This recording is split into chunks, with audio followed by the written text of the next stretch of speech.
नमस्कार।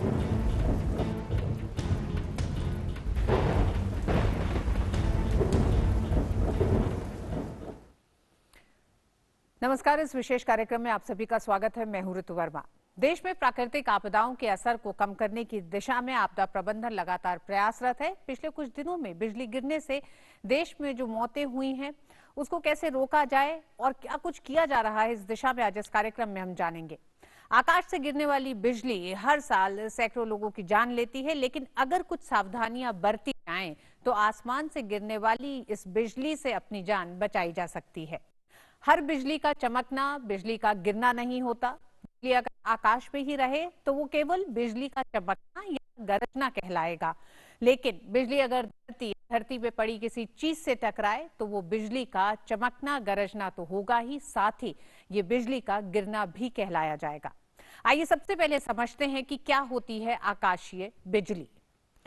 बिजली गिरने की मुख्य वजह संवहन बादल यानी कि कन्वेक्टिव क्लाउड्स होते हैं। ये कन्वेक्टिव क्लाउड्स क्या होते हैं? भाप वाली हवा जब हल्की होकर ऊपर की ओर उठती है और फैलकर ठंडी होती है और इससे बादल बनते हैं। सतह से गर्म हवा के आसमान के ठंडे वातावरण की ओर उठने से बनते हैं ये बादल। आसमान में ऑपोजिट एनर्जी के बादल हवा से उमड़ते और घुमड़ते रहते हैं। ये निरंतर एक प्रक्रिया है। इससे होने वाले घर्षण यानी कि फ्रिक्शन से बिजली पैदा होती है। आसमान में किसी तरह का कंडक्टर न होने से बिजली पृथ्वी पर कंडक्टर की तलाश में पहुंच जाती है, जो कि नुकसान पहुंचाता है। और ऐसे ही बादलों का नेगेटिव चार्ज और धरती का पॉजिटिव चार्ज का मिलना बिजली गिरने का कारण होता है। यही वो कारण है। इसी को आप एक तरह से वैज्ञानिक रूप से समझ सकते हैं कि बिजली गिरना क्या होता है और क्या कारण है कि इस मौसम में ये घटनाएं सबसे ज्यादा है। तो मुख्य रूप से बिजली गिरने के दो चरण होते हैं। इन दो चरणों में पहला चरण मॉनसून पूर्व अप्रैल से मई के बीच का होता है और दूसरा मॉनसून के दौरान होता है, जो कि जून से सितंबर तक होता है, लेकिन कभी कभी सितंबर और अक्टूबर तक ये बढ़ जाता है। मॉनसून में खरीफ की फसल की बुआई होती है। इस समय बिहार और पूर्वी उत्तर प्रदेश में धान की रोपाई काफी ज्यादा होती है और धान के खेत में जमा पानी बिजली को आकर्षित करता है। उसमें काम कर रहे किसान बिजली गिरने का शिकार होते हैं। ये साल दर साल के आंकड़े बताते हैं कि हर साल भारत में 2 से 3 हजार लोग बिजली गिरने से मरते हैं। मौसम विभाग और आपदा प्रबंधन ने इस मौसम में लोगों से खुले में काम न करने की अपील की है। लगातार तमाम चेतावनियां दी हैं और किस तरह से इस दिशा में काम किया जा रहा है उसे आप समझ सकते हैं कि Indian institute of tropical metrology Pune द्वारा एक ऐप विकसित किया गया है जिसका नाम दामिनी है। ये दामिनी मोबाइल ऐप 20 से 40 मिनट पहले बताता है कि किस इलाके में बिजली गिर सकती है, यानी कि इसका पूर्वानुमान 40 मिनट पहले होता है और पूरी एक व्यवस्था तैयार की गई है कि किस तरह से इलाके में किसानों को, उन लोगों को सूचित किया जाए और वो इस प्रकोप, इस आपदा से बच सके। उसी प्रकार बिहार सरकार ने इंद्रव्रज मोबाइल ऐप बनाया है। तो ये आपने देखा एक तरह से कि क्या क्या काम किया जा रहा है इस दिशा में। एक नजर डालते हैं कि पूरे देश में वो कौन से राज्य हैं जहां बिजली गिरने की एक बड़ी समस्या है। बिजली गिरने से पूर्वी, उत्तर पूर्व, मध्य भारत, कोस्टल दक्षिण भारत ज्यादा प्रकोप देखा जाता है इन इलाकों में। ये आप वो राज्य देख रहे हैं जहां बिजली का कहर रहता है हमेशा। बिजली गिरने से परेशान राज्यों में प्रमुख रूप से बिहार, झारखंड, ओडिशा, पश्चिम बंगाल, पूर्वोत्तर भारत के प्रदेश महाराष्ट्र, मध्य प्रदेश, छत्तीसगढ़, यहां से आते हैं ये सारे इलाके। लेकिन आंध्र प्रदेश, तेलंगाना, कर्नाटक, गुजरात, राजस्थान, उत्तराखंड, हिमाचल, पंजाब, हरियाणा भी बिजली गिरने से प्रभावित होते हैं। तो ये तमाम वो राज्य हैं जो लगातार बिजली गिरने की घटनाएं जहां सबसे ज्यादा सामने आ रही हैं।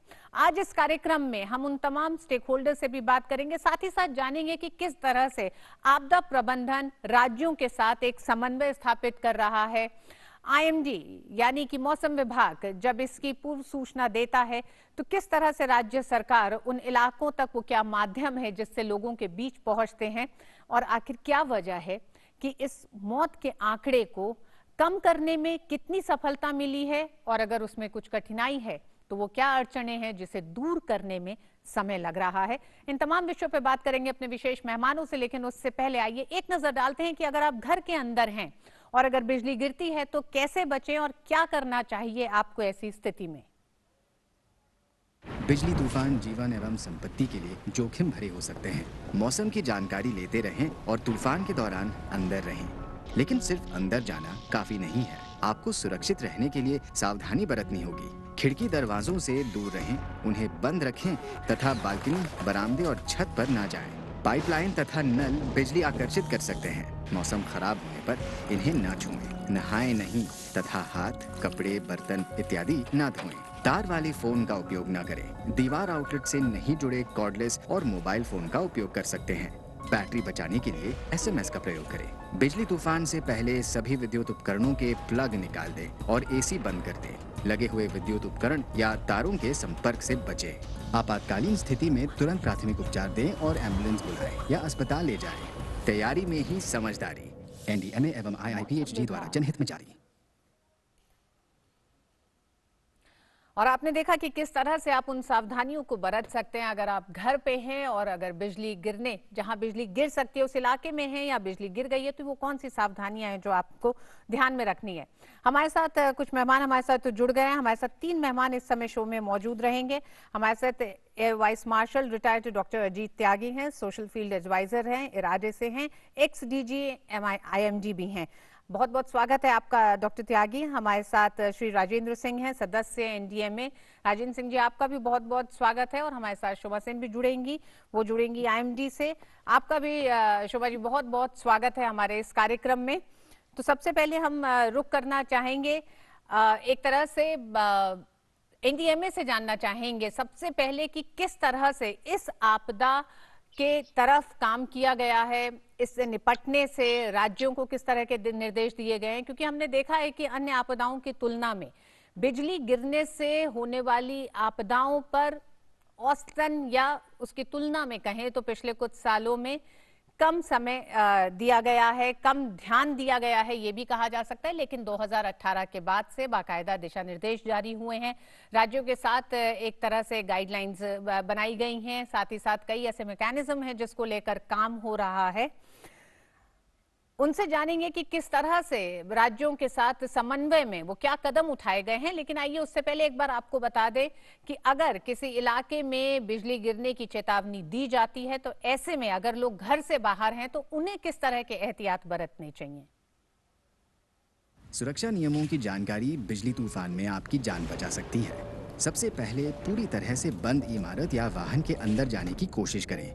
ट्रैक्टर, रिक्शा, मोटरसाइकिल जैसे खुले वाहनों का उपयोग ना करें। लोहे की छप्पर, खुली पार्किंग, बन रही इमारतें और ढके हुए बरामदे सुरक्षित शरण स्थान नहीं है। पेड़ के नीचे शरण न लें। यदि आप जंगल में हैं, तो सबसे छोटे पेड़ों के नीचे आश्रय खोजें। अगर आश्रय तक न पहुंच पाए तो आसपास की सबसे ऊंची वस्तु न बने। घुटनों के बीच सर रखकर दोनों एड़ियां छुए ऐसे उकड़ू कर बैठें। जमीन पर न लेटें। पानी और नावों से बाहर निकलें। पानी के खड्डों में खड़े ना रहें। रबर के जूते पहने हों फिर भी जानवरों को बाहर बंधा ना छोड़ें। आपातकालीन स्थिति में प्राथमिक उपचार दें और एम्बुलेंस बुलाएं या अस्पताल ले जाएं। तैयारी में ही समझदारी। एनडीएमए एवं IIPHG द्वारा जनहित में जारी। जी, तो डॉक्टर त्यागी हमारे साथ जुड़ गए हैं। डॉक्टर त्यागी, सबसे पहले तो हम जानना चाहेंगे कि पिछले कुछ दिनों में यूपी और बिहार से कई ऐसे मामले सामने आए हैं जिसमें बिजली गिरने से मौतें हुई हैं। ये एक बड़ी समस्या के रूप में दिखाई दे रहा है। ये सीजन भी खरीफ की फसल की बुआई का है। ऐसे में राज्य सरकारें किस तरह से इस आपदा से निपटने के लिए काम कर रही हैं?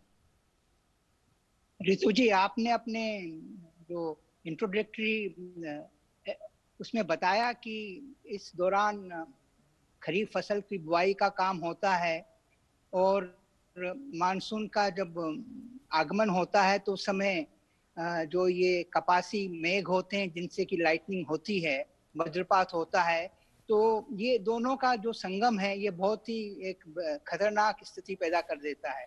तो किसान लोग दोपहर के बाद में जबकि अधिकतर ये थंडरस्टॉर्म होते हैं जिनसे कि लाइटनिंग होती है, काम कर रहे होते हैं और उसका प्रभाव हम देखते हैं कि इस दौरान जबकि मानसून का ऑनसेट होता है जून के सेकेंड हाफ में या जुलाई के फर्स्ट हाफ में, तो अधिकतर इससे जो मृत्यु होती है किसानों की वो खेतों में होती है। जी। तो इसके लिए मेरे अनुसार तो ये है, क्योंकि अगर हम देखें उत्तर पूर्वी राज्यों में जहाँ भी अधिक ये घटनाएं होती हैं, परंतु वहाँ अपेक्षाकृत मृत्यु कम होती है, क्योंकि वो इस प्रकार की अपनी जो दैनिक दिनचर्या है उसमें जब थंडरस्टॉर्म हो रहे होते हैं तो वो बाहर काम नहीं करते हैं। तो हमको जो ये जो पूर्व सूचना मिलती है मौसम विभाग से और जो वहाँ के आपदा प्रबंधन है, उस पर कार्रवाई करते हुए जागरूकता किसानों में लानी होगी कि जिस समय अगर चेतावनी है या दोपहर के बाद में अगर आपको आसमान में इस प्रकार के घने बादल दिख रहे हैं या जो गर्जन की आवाज सुनाई दे रही है, तो उनको तुरंत जो खेतों से हटकर एक सुरक्षित जगह में जाकर शरण लेनी चाहिए, क्योंकि अगर आप सबसे देखा जाइए कि जो 90% डेथ्स होती हैं वो ओपन फील्ड में होती हैं, चाहे वो खेल का मैदान है। तो त्यागी जी, बिहार जैसे राज्य में क्या काम हुआ है इस दिशा में? सबसे पहले तो यही जानना चाहेंगे, क्योंकि इस समय बिहार और उत्तर प्रदेश में जो घटनाएं हो रही हैं वो चिंताजनक हैं। नहीं, ये तो क्योंकि किसी विशेष समय में जहाँ ज्यादा होता है आप उसका ध्यान देते हैं, और परंतु राज्यों में मैंने कहा जो बिहार, पूर्वी उत्तर प्रदेश, मध्य प्रदेश, आंध्रा, तेलंगाना, उड़ीसा, झारखंड, ये सब क्षेत्र हैं। क्योंकि अगर हम भारत का मानचित्र देखें तो इसमें 43 to 45% जो डेथ्स हैं वो इन इलाकों में होती हैं। शेष भारत में 50% होती हैं। तो ये अपने आप में एक क्षेत्र है, क्योंकि यहाँ पर जो वायुमंडलीय स्थिति है वो इस प्रकार की होती है कि थंडरस्टॉर्म्स डेवलप होते हैं छोटा नागपुर प्लेटों में या प्लेन्स ऑफ बिहार और वेस्ट यूपी में जो हिमालय से जो थंडरस्टॉर्म्स आते हैं। तो ये स्थिति इस समय मानसून आने से पूर्व और मानसून के दौरान यहाँ उत्पन्न होती है, और चूंकि किसान लोग यहाँ और बाहर काम कर रहे होते हैं तो स्वाभाविक है कि यहाँ तो इसमें तो जागरूकता, क्योंकि अब हमारे पास जो कि कुछ वर्ष पूर्व तक ये साधन नहीं थे कि हम इसको ठीक तरीके से मॉनिटर कर सकें। अब हमारे पास सेंसर्स हैं, लाइटनिंग सेंसर्स हैं, वार्निंग सिस्टम्स हैं, आपदा प्रबंधन के लोग उसको आगे तक जानकारी पहुंचा रहे हैं। हो सकता है कि ये जानकारी किसानों तक नहीं पहुंच पा रही है, तो मेरे अनुसार तो सबसे पहले इसमें हमको अवेयरनेस प्रोग्राम, जो जागरूकता लानी पड़ेगी स्कूल के बच्चों से लेकर जो किसान लोग हैं विलेज। दूसरा, ट्रांसमिशन किस प्रकार हो गांव तक। ठीक है, हमने वार्निंग दे दी, वेबसाइट पर अवेलेबल है, रेडियो में हो गई है तो लोग सुन सकते हैं, पर टारगेटेड वार्निंग जो कि हम मोबाइल से दे सकें अगर क्योंकि आजकल मोबाइल सबके पास हैं, अगर वो टारगेटेड वार्निंग उस क्षेत्र में, जैसे सपोज इन 4-5 गांव के अंदर लाइटनिंग की संभावना है, तो उस क्षेत्र में टेलीकॉम कंपनी से, टावर से जो भी लोग जुड़े हुए हैं मोबाइल से, उन पर वार्निंग पहुंचे और उनको मालूम है कि निकट क्षेत्र कौन से हैं जहां जाकर वो सुरक्षित रूप से, जैसे साइक्लोन शेल्टर्स होते हैं उस तरीके के थंडरस्टॉर्म शेल्टर्स भी अगर बन सकें, ताकि लोग सिर्फ 1-2 किलोमीटर के अंदर अगर कोई ऐसा क्षेत्र है तो तुरंत वहां जाकर अपनी बचाव कर सकते। जी त्यागी जी, ये तो चिन्हित हो जाता है कि किन इलाकों में बिजली गिर सकती है, क्योंकि जो दामिनी ऐप है और इंद्रवज्र जो ऐप है बिहार का, ये आपको 40 मिनट पहले से ये बता देता है कि किन किन इलाकों के में ये बिजली गिर सकती है, उसकी चेतावनी देता है। तो क्या हम कितना काम कर चुके हैं जब लाइटनिंग शेल्टर्स की बनाने की बात होती है, उस वार्निंग सिस्टम को कितना हम मजबूत कर चुके हैं कि वो गाँव के उन किसानों तक वो पहुंच सके, इस पर और बात करेंगे। लेकिन उससे पहले एक नजर डालते हैं कि बिजली गिरने को लेकर क्या मिथ्या है और उसके तथ्य क्या है, क्या सच्चाई है। बिजली गिरने से जुड़े तथ्यों की जानकारी आपकी जान बचा सकती है। मिथ्या, बिजली केवल सबसे ऊंची वस्तुओं पर प्रहार करती है। तथ्य, बिजली कहीं भी गिर सकती है, पेड़ों की जगह जमीन पर, खंभों की जगह पास पड़ी कारों पर या इमारत की जगह पार्किंग स्थल पर। मिथ्या, बिजली तूफान के दौरान पेड़ के नीचे आश्रय लेना सुरक्षित है। तथ्य, अगर बिजली पेड़ पर गिरे तो आपको करंट लग सकता है या पेड़ के गिरने से चोट लग सकती है। मिथ्या। रबर के टायर आपको बिजली से सुरक्षित रखते हैं। तथ्य। हर तरफ से बंद वाहन की धातु से बनी सतहें और छत आपको सुरक्षित रखती हैं, रबर टायर नहीं। ट्रैक्टर, मोटरसाइकिल, रिक्शा जैसे खुले वाहन सुरक्षित नहीं हैं। मिथ्या। बिजली से पीड़ित व्यक्ति को छूने से करंट लग सकता है। तथ्य। मानव शरीर बिजली संग्रह नहीं करता। प्राथमिक उपचार देने के लिए बिजली पीड़ित को छूना पूरी तरह से सुरक्षित है। तैयारी में ही समझदारी। एनडीएमए एवं आईआईपीएचजी द्वारा जनहित में जारी। और हमारे साथ जुड़ गई हैं आईएमजी से शोमा शिंद्रॉय। शोमा जी, आपका बहुत बहुत स्वागत है हमारे इस कार्यक्रम में। सबसे पहले तो शोमा जी, आपसे जानना चाहेंगे कि पिछले कुछ समय में हमने देखा है कि बड़ी चिन्हित जानकारी एक तरह से 40 मिनट पहले बिजली गिरने की, किन इलाकों में बिजली गिर सकती है, संभावना है, आशंका है, संभावित इलाके चिन्हित किए जा सकते हैं। कितना फायदा इसका पिछले कुछ सालों में आप देख रही हैं कि जब ये पता चलता है उसके बाद से राज्य सरकारें उस पर काम करते हुए कितनी जानों को बचा पाती हैं? कि हमारे पास फिगर्स तो नहीं है, मगर ये जो सर्विस हमने अभी थंडरस्टॉर्म्स का नाउकास्टिंग काफी दिन से शुरू कर चुके हैं, उसको हम एक्सपैंड कर चुके हैं सारा देश में। और 2015-16 से हम थंडरस्टॉर्म का फोरकास्ट तो जरूर दे रहे हैं, मगर 2019 से लाइटनिंग को के लिए हम डिस्ट्रिक्ट लेवल में 3 घंटा पहले वार्निंग दे रहे हैं, और स्टेशन के भी हम 3 घंटा पहले वार्निंग दे। उसी के साथ एक और सरकार की तरफ से ऐप खोले हैं, दामिनी ऐप, जिसके माध्यम से आपको 30 से 40 मिनट पहले एकदम एग्जैक्टली लाइटनिंग थंडरस्टॉर्म हो रही है उसी का इंफॉर्मेशन मिलता है। ये दोनों इंफॉर्मेशन के चलते मुझे हमारे रीच जो थंडरस्टॉर्म फोरकास्टिंग का काफी बढ़ चुका है, और काफी स्टेट्स इसका बहुत प्रेज किए हैं। जी शोभा जी, आप हमारे साथ बनी रहिएगा। हमारे साथ डॉक्टर अजीत भी हैं और हमारे साथ राजेंद्र सिंह जी भी हैं। हमारे साथ दोनों लोग जुड़ चुके हैं, एनडीएमए के सदस्य हैं। राजेंद्र सिंह जी वो हमारे साथ जुड़ गए हैं। राजेंद्र जी, सबसे पहले आपसे जानना चाहेंगे कि किस तरह से एनडीएमए ने इस पूरी आपदा से निपटने के लिए एक तरह से पूरे मैकेनिज्म को किस तरह से तैयार किया है, क्या क्या चीजें हैं जो राज्य की जिम्मेदारी हैं जिन्हें राज्य को पूरा करना होता है, क्योंकि आईएमडी की अपनी भूमिका है, आपकी अपनी भूमिका है, लेकिन जो दिशा निर्देश हैं वो उन पे पालन करने की जिम्मेदारी राज्य सरकारों की है। बिल्कुल ऋतु जी, ठीक कहा आपने। इन सब के बीच में सामंजस्य बिठाना ही एनडीएमए का मेन काम है। अगर हम एनडीएमए के एक्ट 2005 को देखें, उसमें चैप्टर 1 और सेक्शन 6 को देखें कि आपदा के एनडीएमए का रोल क्या है, तो अगर उसमें हम देखते हैं तो मैं पूरे दायित्वों को ना कह के मैं सिर्फ 3 पॉइंट वहां से उठा रहा हूं। और वो 3 पॉइंट है कि पहला पॉइंट है हमारा आपदा प्रबंधन के संबंध में नीतियां उपलब्ध कराना। दूसरा पॉइंट है राज्यों द्वारा अपने राज्यों में आपदा बनाने में सहयोग करना। और तीसरा है भारत सरकार के हर मंत्रालय और हर विभाग द्वारा राष्ट्रीय आपदा योजना के अनुसार बनाए प्लान को अनुमोदन करना। और इसके साथ साथ ही राज्यों की क्षमता बढ़ाने के लिए समय समय पर उनका आकलन करना एवं मार्गदर्शन करना, यह हमारी मेन जिम्मेवारियां आपदा के संबंध में है। और इसके अंतर्गत अगर हम देखते हैं तो एनडीएमए ने गत वर्षों में लगभग 30 गाइडलाइन हमने हर आपदा के ऊपर इशू की है। और जो गाइडलाइन हम बनाते हैं ऋतु जी, ये काफी अध्ययन के बाद और अनुसंधान के बाद, राज्यों से सामंजस्य बिठाने के बाद इसको काफी मेहनत से बनाया जाता है। और जब बन जाती है तो हम राज्यों के साथ इसको शेयर करते हैं। और इन गाइडलाइन का जो मतलब होता है वो यही होता है कि इन गाइडलाइनों को देख करके हर राज्य अपना एक्शन प्लान, जिस राज्य में जिस तरह की आपदाएं हैं, अपना एक्शन प्लान तैयार करें और उसके अनुसार उसके ऊपर काम करें।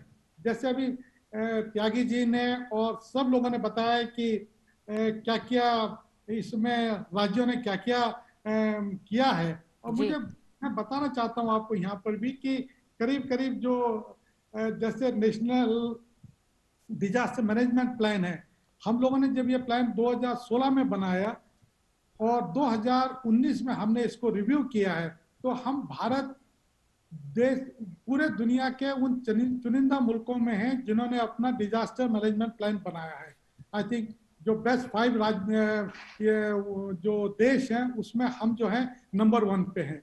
और इन्हीं प्लान को देख करके करीब 6 राज्यों ने अपना डिजास्टर प्लान जो है हम लोगों के पास भेज दिया है और बना चुके हैं। बाकी जो राज्य हैं वो भी जो है इस पे उनकी प्रक्रिया शुरू हो गई है और बहुत जल्दी जो है वो भी अपना जो है डिजास्टर प्लान जो है बना करके और उसमें जो है हम लोगों के पास उसको भेजेंगे। इसके अतिरिक्त अगर हम देखें तो समय समय पर हम लोग जो हैं इन सब के साथ रिव्यू मीटिंग करते हैं, एडवाइजरी जो है इशू करते हैं और मार्च से लेकर के जो सितंबर तक का टाइम जैसे आपने भी बताया है, ये टाइम पूरे भारतवर्ष में काफी मुसीबतों का समय होता है क्योंकि एक तरफ मानसून है, हीट वेव है और इसी दौरान जो है करीब करीब सारी आपदाएं जो हैं ये 6-7 महीने जो है हम सब लोगों के लिए बड़े टफ होते हैं। इसीलिए समय समय पर हम अपने स्टेक होल्डर के साथ, स्टेट्स के साथ उनको एडवाइजरी इशू करते हैं। जैसे अभी लाइटनिंग के बारे में बात हो रही है तो उसमें मार्च में और मई में हमने हर स्टेट को जो 11 स्टेट जो प्रभावित राज्य हैं उनको एडवाइजरी इशू की है उसमें। और उसके बाद 2 बार हम लोगों ने जो है उनके साथ 14 राज्यों के साथ वीडियो कॉन्फ्रेंसिंग भी की है कि आप किस तैयारियां किस किस तरह से हैं और क्या क्या आपके एक्शन प्लान हैं। और इसके साथ जो हम लोग जो बहुत सारी जैसे कि हमने गाइडलाइन हमने भेज दी है उनको और हमने पॉकेट बुक भी बनाई है और इस पॉकेट बुक को करीब करीब हमने हर राज्य के साथ काफी मात्रा में ये पॉकेट बुक में दिखा रहा हूं आप लोगों को। ये पॉकेट बुक हमने बनाई है और राज्यों के साथ इसको शेयर किया है ताकि हर कम्युनिटी तक ये हर गांव में ये पॉकेट बुक हर एक के पास पहुंच जाए। इसके साथ ही छोटी छोटी टीवी फिल्म, कॉमर्शियल फिल्म हमने ऐड के रूप में बनाई है और उनको भी जो है लोकल लैंग्वेज में हम लोगों ने राज्यों से रिक्वेस्ट की है कि वो इसको लोकल लैंग्वेज में बना करके अपने दूरदर्शन और अपने टीवी चैनल्स पे जो है ऐड के रूप में इसको दिखाएं।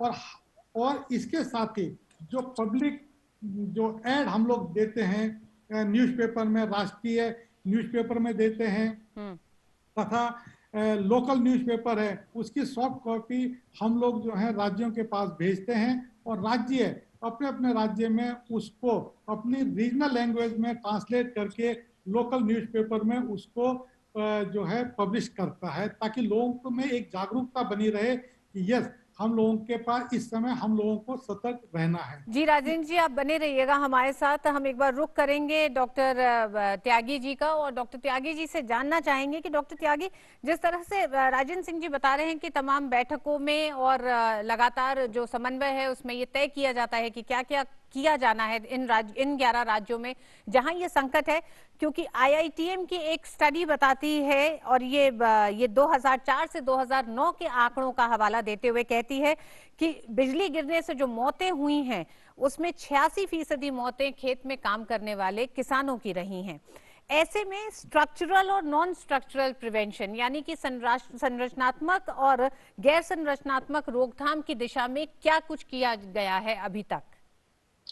आपने बहुत अगर ही राज्यवार से भी अगर हम बात करना चाहें, अगर हम बिहार के बारे में आपसे जानना चाहें। नहीं, मैं मोटे रूप से आपको बताना चाहूंगा कि सबसे अधिक लाइटनिंग की जो फ्रीक्वेंसी जो होते हैं वो उड़ीसा के अंदर हैं। पिछले वर्ष 9 लाख स्ट्राइक्स थी जिसमें कि 3 लाख क्लाउड से ग्राउंड की लाइटनिंग स्ट्राइक्स थी। उसके बनिस्पत यूपी और बिहार में बहुत कम लाइटनिंग स्ट्राइक्स होती हैं। परंतु अगर हम देखें कि जो इससे हादसे से जो लोगों की मौतें होती हैं वो सबसे अधिक बिहार और उत्तर प्रदेश में होती हैं। तो इसमें जो संस्थागत जो ढांचा है उड़ीसा का, जो डिजास्टर मैनेजमेंट आपदा प्रबंधन है, उसका निसंदेह एक बहुत बड़ी भूमिका है क्योंकि उन्हें साइक्लोन के समय से ही इस प्रकार की जो जन चेतना ब्लॉक लेवल तक, विलेज लेवल तक इन्होंने जो की है उससे लोगों में इस बारे में जानकारी हुई है। उन्होंने एजुकेशनल इंस्टीट्यूशन से, प्राइवेट सेक्टर से भी मिलकर इस मामले में काम कर रहे हैं लाइटनिंग वार्निंग्स का। और 14 जो ब्लॉक्स हैं वहां पर जो कि सबसे अधिक प्रभावित होते हैं लाइटनिंग पर, वहां पे उन्होंने ऑडियो विजुअल सिस्टम्स वार्निंग का दिया है जो कि सेंट्रली एक्टिवेट हो जाता है, जैसे दामनी से होता है। तो क्योंकि फील्ड्स में लोग होते हैं तो उनको, तो मैं ये कह रहा हूँ कि इसी गाइडलाइंस हम बनाते हैं, बहुत अच्छी बात है, वो पहला कदम है, उसके बिना तो कुछ काम हो नहीं सकता है। उसके बाद में प्रदेशों में अपना, हर प्रदेश की अपनी व्यवस्था है, तरीका है करने का, कार्य करने की उनकी प्राथमिकता है, तो उनके अनुसार उनको कार्य करते हैं। आप सबको मालूम है, खाली लाइटनिंग के कारण बिहार में या उत्तर प्रदेश में अधिक मौत नहीं होती, फ्लड्स आते हैं तो भी ज्यादा होता है, सूखा होता है तो भी होता है, हीट वेव होती है तो भी होता है। तो ये एक संस्थागत मेरे ख्याल से इनकी जो है उसमें कुछ है, तो जो राज्य, आपका कहना है कि राज्यों की एक उदासीनता भी रही है इन तमाम विषयों पर उस प्रोएक्टिव तरीके से काम करने की, जो कि वो कमी दिखाई देती है। मैं बताता हूँ, ये तो कैलेंडर जैसे आती हैं। पिछले साल का भी अगर आप देखेंगे तो 26 जून को 100 के करीब लोग बिहार में मारे गए थे। इस साल भी 25-26 जून को दोबारा 200 के करीब, 120 करीब। तो लोगों को मालूम है कि मानसून आने वाला है। अब ये समय है एक हफ्ते का जिसमें कि अधिक से अधिक संभावना है इससे हादसा होने की।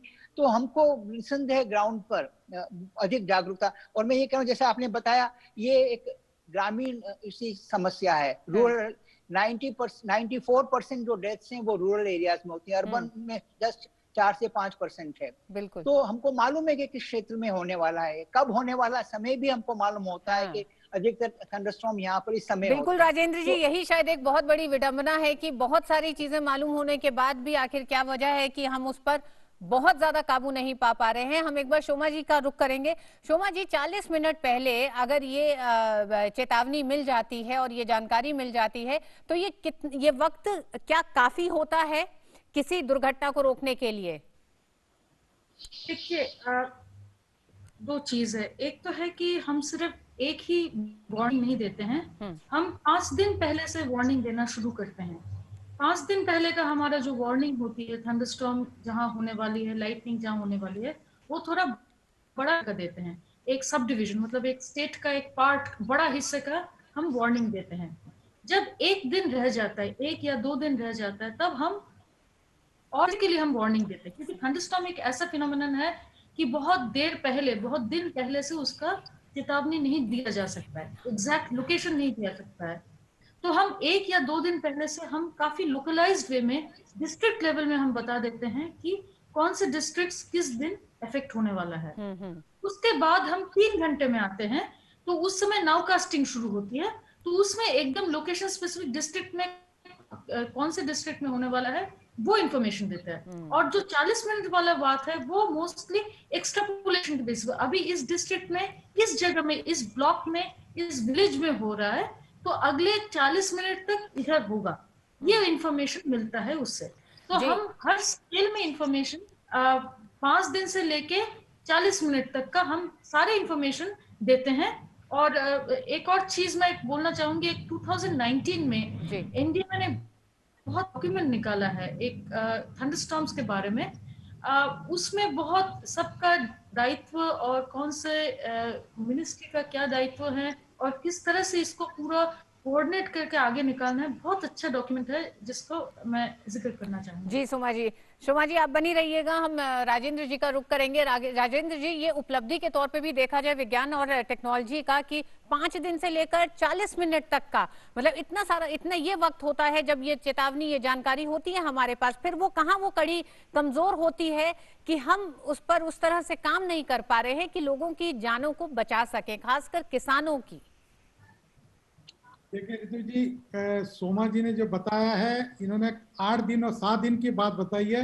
मैं आईएमडी को बधाई देता हूं, वो 15 दिन से अपना जो है वेदर फोरकास्ट अपना बताते हैं। 15 दिन बताते हैं, 8 दिन बताते हैं, फिर 5 दिन, 4 दिन, 1 दिन, और उसके करते करते हम उसको जो है डिस्ट्रिक्ट तक जो है लेके आते हैं। और उसके बाद 40 मिनट का जो अब टाइम है, 3 घंटे का जो टाइम है और 40 मिनट का जो नाउ कास्टिंग उन्होंने किया है, वो पर्टिकुलर बता देते हैं कि इस ब्लॉक में होगा।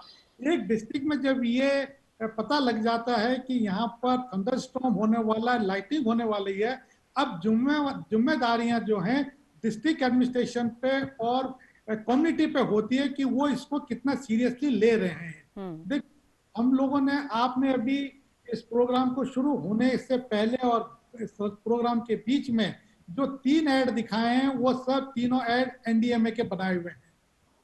ये ऐड वहां भी दिखाए जा रहे हैं, उन राज्यों में दिखाए जा रहे हैं, लेकिन डिपेंड करता है कि कितना सीरियसली हम लोग इसको लेते हैं और कितना हम इसको अडॉप्ट कर रहे हैं। वो जो एक कल्चर है, एक संस्कृति है हमारे पास कि बनाने की, जैसे डॉक्टर त्यागी जी ने कहा है कि 26 और 25 जून को लास्ट ईयर भी इसी दौरान बिहार में ये घटना घटी थी जी।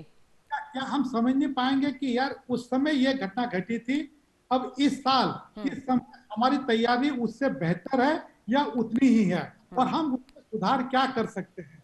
उनके बगल में देखिए झारखंड एक अच्छा स्टेट है, तो देखिए आपदा आती है बिहार में तो कहीं भी आ सकती है। इसमें बिल्कुल, झारखंड ने अपने तमाम ऐसे चिन्हित करके इलाकों में लाइटनिंग अरेस्टर्स लगाए हैं। अब स्कूल और कॉलेजेस में लगाने का उनका कार्यक्रम इस समय जारी है। तो तमाम उन राज्यों को, खासकर उन 12 राज्यों को जहां पर जो सबसे ज्यादा प्रभावित हैं बिजली गिरने से और जहां पर सबसे ज्यादा मौतें हो रही हैं, इन राज्यों को एक बार फिर ये सोचना चाहिए कि विज्ञान, तकनीक, डिजिटल होता भारत, ये ताकत है इस तरह की आपदाओं को रोकने के लिए।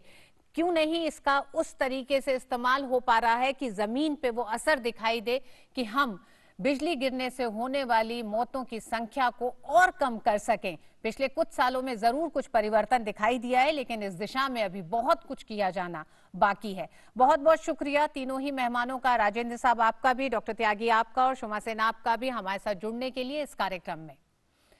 इस कार्यक्रम में बस इतना ही। डीडी न्यूज पे खबरें जारी रहेंगी। नमस्कार।